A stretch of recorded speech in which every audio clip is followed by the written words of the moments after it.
लाहौर की एहतिसाब अदालत ने तरक्याती मंसूबों में मुबैना करप्शन केस में मोनस इलाही के नाकाबिल जमानत वारंट गिरफ्तारी जारी कर दिए। एहतिसाब अदालत के जज नसीम अहमद वर्क ने नैब की दरख्वास्त पर समाअत की। नैब का कहना था कि चेयरमैन नैब ने 11 अगस्त को मोनस इलाही का वरानट जारी किया। मोनस इलाही की गिरफ्तारी के लिए कोशिशें की मगर मुल्जिम जानबूझ कर रुपोश है। मुल्जिम तलबी के बावजूद शामिल तफ्तीश नहीं हुआ, इश्तिहारी करार दिया जाए।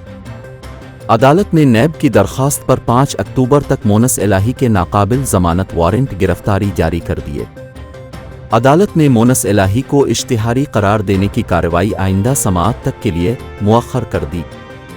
ख्याल रहे कि बैरून मुल्क मौजूद मोनस इलाही पर तरक्याती मंसूबों में मुबैना अरबों रुपए करप्शन करने का इल्ज़ाम है।